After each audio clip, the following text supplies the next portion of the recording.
Hi guys, here again for another mini vlog. So today is panibagong araw na naman. Anyways, maaga nga akong gumising para bumili ng lulutuin kong ulam. At this time nga is nahirapan ako magkabit ng butane. Kaya naman po nagpatulong ako kay Daddy Eco. Dahil nga po pansamantala, ito muna yung ginagamit namin. Dahil nga po hindi pa kami bumibili ng gasol. Anyways, magluluto nga po ako ng adobong manok ngayon. So bali nga, hinanda ko muna yung mga samyang gagamitin ko. At nagayat na nga muna ako nito ng bawang, sibuyas, at itong patatas. At nagayat na nga lang din ako ng konting sili dahil gusto nga namin medyo spicy. At dahil nga meron kaming kaning natira kagabi, kaya sasangagin ko na nga rin. At may natira pa nga kaming butter dito dahil natunaw lang at wala pa nga kaming rep. Kaya nga ito na lang din yung pinanggisa ko dito sa bawang. Sayang naman kasi kung di rin magagamit dahil tunaw na rin naman. Anyways, ang sarap pala talaga sa feeling kapag nakabukod na kayo. Dahil nga bukod sa meron na kayong privacy, wala na nga rin mangangailam or mansisita sa kung ano mang gawin nyo maghapon. Kung maglilinis ba kayo or hindi, matutulog man kayo maghapon or hihilata kayo. Dahil your house, your rules.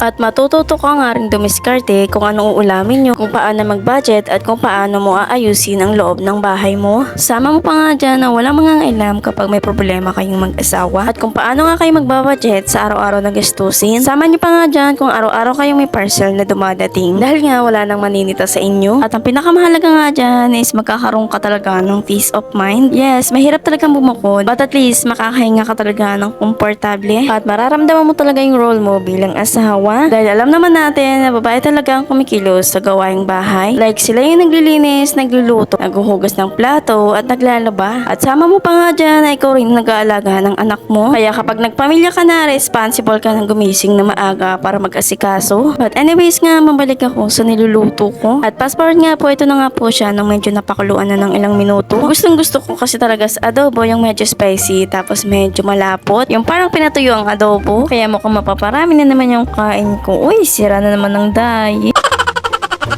Anyway, bali may natira pa nga kaming ulam kagabi. Kaya naman, ininit ko na lang din para ito na rin yung maging almusal namin. At para yung niluto kong adobo is para mamayang tanghali na rin. Maya-maya nga, after ko magluto at mag-init itong mga ulam, bali kumain na rin kami ni Daddy Eco ng almusal. Then after nga namin kumain, ay ginawa ko na rin yung ibang gawain ko pang bahay. Tapos naligo na rin ako at pinalaguan ko na rin po si Baby Quincy. And then naglatag nga muna kami dito sa sala para dito na lang din kami mamahinga. At maya-maya nga rin po ay kumilis na rin si Daddy Eco dahil may lakad din po siya. Kaya nga po, bago na siya umalis, ay tumambay muna kami dito sa terrace kasi may batang ayaw na naman magpaiwan dito.